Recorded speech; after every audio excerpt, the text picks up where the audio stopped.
Hello beautiful people. I don't think I actually jumped in to say good morning to you today, but today was a busy day running errands. It's around lunchtime right now, and the reason why I'm here in my room seated down is because I wanted to go through my wish list. Actually, I'm gonna grab my glasses so I could actually see into my computer. The trick with alcohol wet wipes is when you just get them out of the pack to let them breathe a little bit. Okay. I was thinking about my personal wish list. Like, for example, if I could ask for anything, what would it be for New Year's or Christmas? I made a little wish list that I'm gonna share with you. I have my laptop here, so if you see me looking down here, it's because I'm looking at the screen with my notes. You and I are gonna start with the bags. So there are 3 bags that I am so in love with, and I do wanna know what you guys think of these models, and I wanna know the top 3 things that are on your wish list. So the first one is quite a classic. It's a Bottega Veneta Hop large leather tote. I think this is such a timeless piece and I love it in brown. There is also other like amazing options in. I was also looking at this in suede, but I think suede is such a seasonal, very autumn winter type of texture.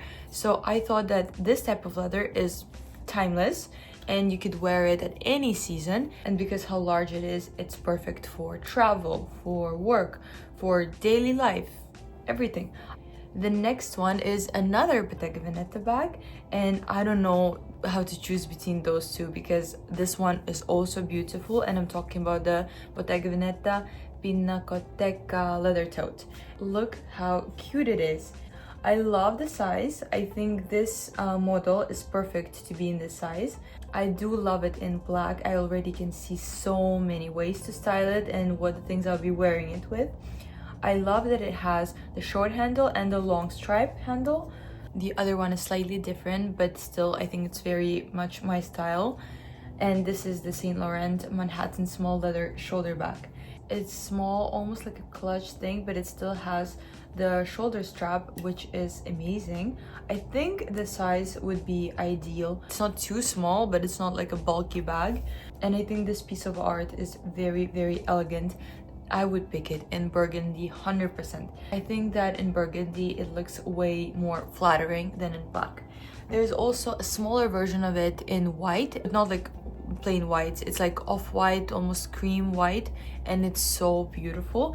But if I had to choose, I would definitely use this model with burgundy color. I think these 3 bags are definitely my style. For 100%, I would be very, very happy with them. Okay, next on my wish list is a belt, and it might come as a cliche, but I do love how it looks, and I would definitely want to get it in all possible colors. I'm talking about the Kelly 18 belt. So I would personally right now go for either the gold one with the golden detailing or the classic black one. There's another version of it, which is the Kelly Pocket 18 belt, which I think is even more flattering because it has that little like a card holder size pocket attached to the belt, and I think if styled well, this could be like the centerpiece of your outfit. Nevertheless, I wouldn't get it in this color that I'm showing you. This is the one that I see in front of me right now. I would get it either in brown or in black. The next on my wish list is probably something that you wouldn't expect me to talk about right now, but is the DJI Osmo Pocket 3 camera, which is a vlogging camera. I actually seen it, tried it out when I was passing by the shop. I was curious, and at first it didn't convince me because I would think that this is probably one of those technologies that will go out of use very quickly, or the quality is not going to be good enough, and back in the day I kind of disregarded it. But I kept on reading reviews, I kept seeing it on internet, and then I looked into it more, and apparently it's much better than I thought of it. And I think when I was looking at it, I was actually looking at the Pocket 2 version, if I'm not mistaken. I know I'm putting it on my wish list, but I think I would get it for myself sooner rather than later. So the last category on my wish list is jewelry. And let's be honest, there's so many beautiful pieces out there from so many different brands, but this time I went particularly with Maria Tash pieces because I already have few pieces that I loved. I love the quality. I think the price per quality is also amazing. And if you're not familiar, Maria Tash is a jewelry brand that focuses a lot on piercings, and I would love to add a few to my collections. And the first one that I would pick is the Diamond Constellation Eternity Hoop earrings. I think this piece is so beautiful. I personally would choose this one in yellow gold. I think that would complement my style, my skin very well. And this piece gives me like a lot of festive vibes. I love how the stars go all over.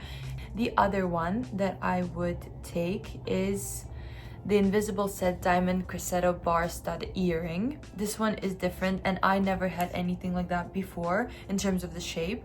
I would wear it on my last hole in my earlobe. I think this model looks beautiful in both white gold and the yellow gold ones. The last thing that I forgot to mention is something that I was thinking about a long time, whether to purchase it or not. Another device that I was looking into is the LED therapy mask, and there's so many opinions out there. Some say that it's a life changer, others say that it does nothing, others say that it's unhealthy, but I'm more leaning towards the side when I want it and I want to try it. And with that, I'm gonna finish up with the wish list. And what do you guys think? What are the top 3 things that you would put on your wish list? As for the rest of the day, I still have some work and errands to finish, but in the evening I'm meeting my friend. For now, let's just keep on going with our day, right?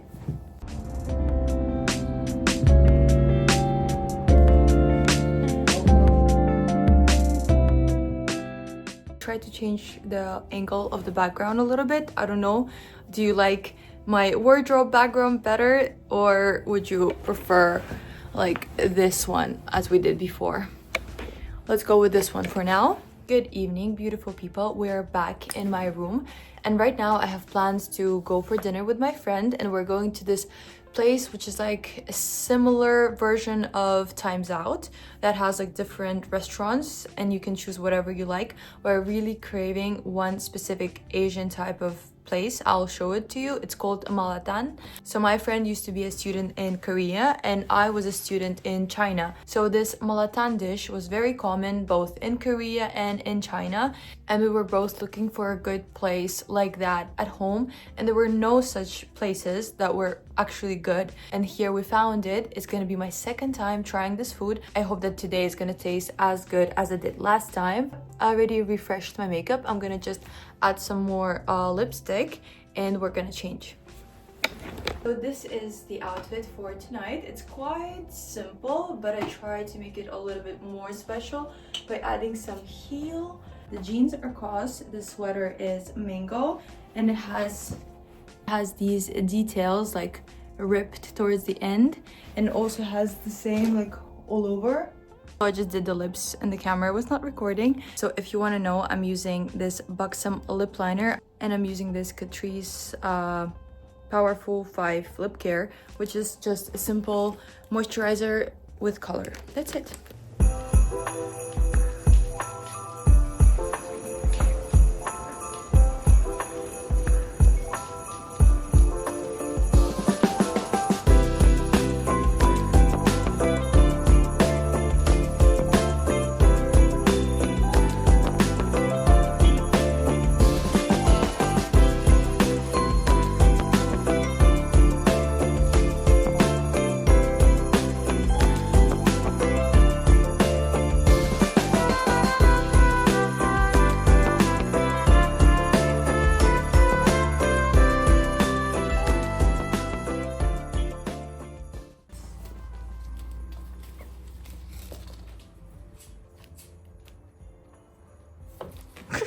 Now I know that I made a good choice wearing this sweater, because he loves playing with it.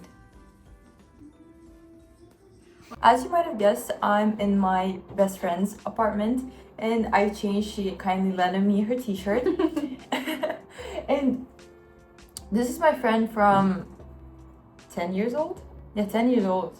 Yeah, 10 It's years great. old. We've known each other for... Don't say. My friend here is recently married. And my friend and I were just talking about some relationship advice because I think both her and I are in good places in our relationship. Thank God.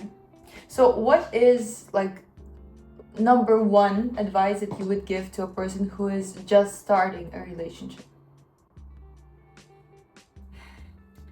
I think that there's so much advice right now in social media that like it kind of might overwhelm a person, because some people are like, you should be like this. If he's not like this, then you should break up. Or he should be like that, and this is like a red flag.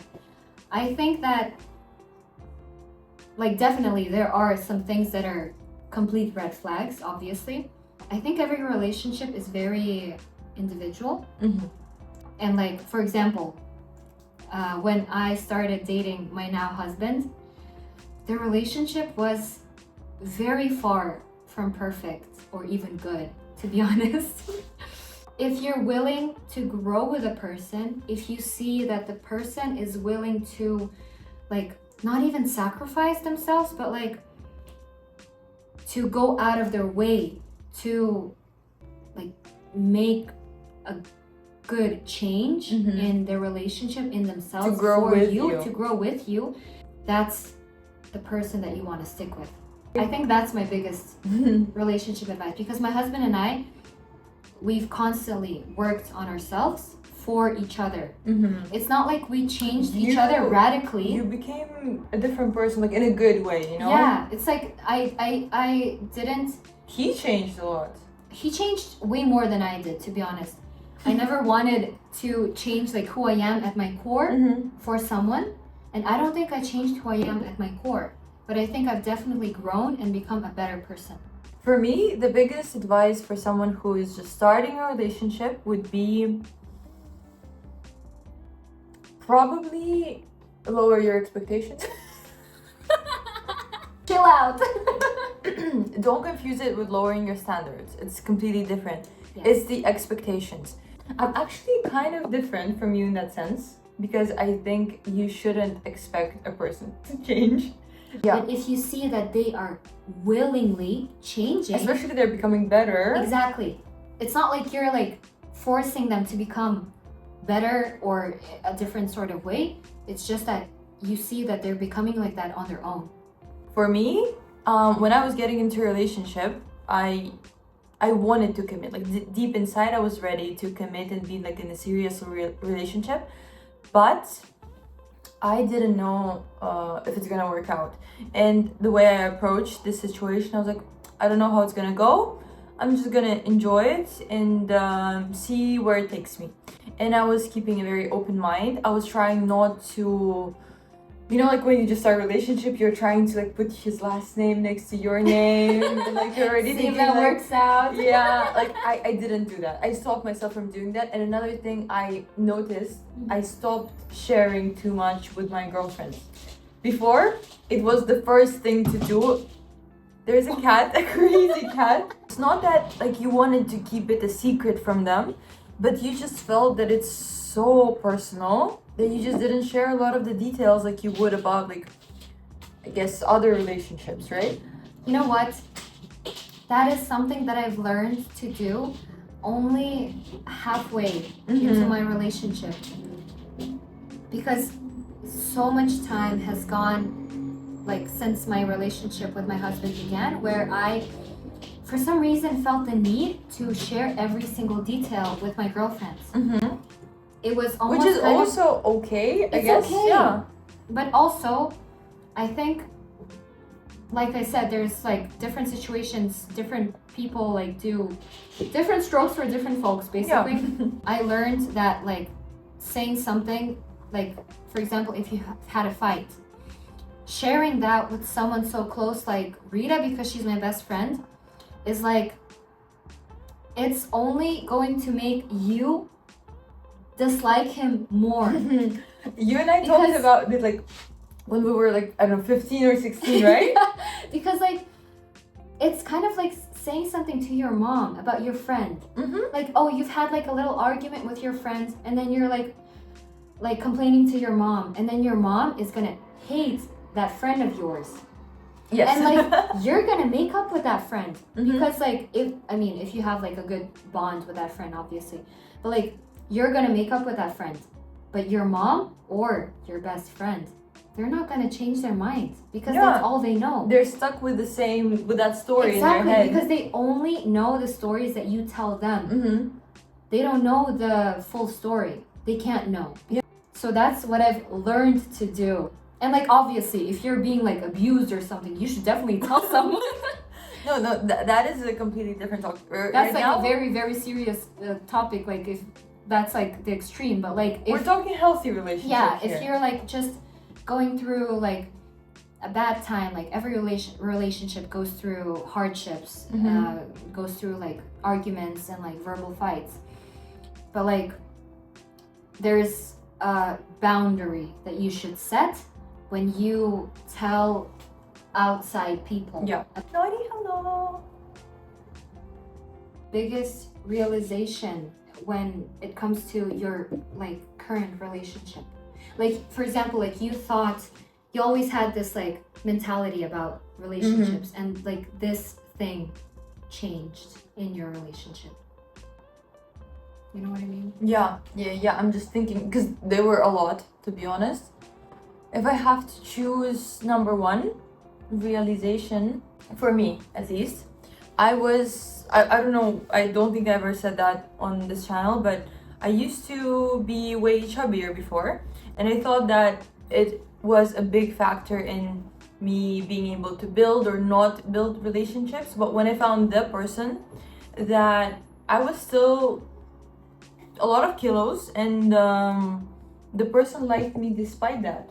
And only after I accepted and started liking myself, I basically lost weight. So basically you need to love yourself first. And I know that sounds like very cliche, yeah, but that's the truth. I loved myself for me, for my character, and because I had I guess like, I'm not sure if that's like healthy to say, but extra confirmation and extra love from someone else as a proof that I can be loved like that I accepted myself completely. I think that happens to most of us. Everyone has their own insecurities. Most of your insecurities other people don't even notice, but like your insecurity is there and you like sometimes can't do anything about it. Yeah. And sometimes it might make you feel like you're less lovable because of those insecurities. But the bottom line is, if you find the right person, they don't care about that. For example, I also, for the longest time, could not accept myself without makeup. I was very insecure about like my looks, like my face. And when I started dating my husband, he told me that he thought that like not in a toxic way, but he told me like he liked me way more even without makeup, which I never even thought was possible, because I was like, I'm so prettier with makeup. Like, how can you say that you like me without makeup more? Like, I put so much effort. Yeah, but then I started going out, which was like crazy for me to go out without makeup. That's like a huge step for me. It should just come from within. But it's obviously great if there is a person that makes that come out. I learned how to be more in peace with myself while being with someone else. Like, I learned how to be whole on my own while being with someone else, because I started appreciating my space more. Before, I used to take it for granted. I think for me, I have been the only child for quite a long time, for 11 years. And I was very, very spoiled. So in terms of like, I was very dependent on like my parents. I didn't know how to face hardships like without someone else. And being with my husband, that also changed now, because I learned how to be okay with being on my own. Yeah. Because That's weird, right? How It is weird. It's like It's like a paradox. I used to be so social. I couldn't stand like a week without going out. I needed to have friends, I needed to go out, I need to meet new people. But when I'm with that person, that need kind of goes away. And sometimes I even prefer spending time on my own. Me too. And that's absolutely fine. You know, I think I've realized that like I went through the phase of like always being with my parents, being under their blanket, so to speak. Then like transitioning to being with my husband and him providing me that like security. And then I realized like it's like my husband is physically not always going to be there because he's at work. He like has to go to work trips. He maybe will go see his family because he's from a different city. And like it's impossible for us to be attached at the side. Yeah. And like if I don't learn how to be okay on my own in those moments, how am I going to live? Wait, do you ever get jealous? I'm very jealous. Yeah? Yeah. I'm very, very jealous. I didn't think you would be. Try not to be like too expressive about it because he doesn't give me like The reason. he doesn't give me an actual reason to be jealous. Like he doesn't have female friends. He doesn't really like, you know how like some guys on Instagram, you go to like a pretty girl's Instagram and their like is always under a picture. I know some guys like that. Thank God I've never dated a guy like that, but like I know that some guys are like that despite even being in a relationship.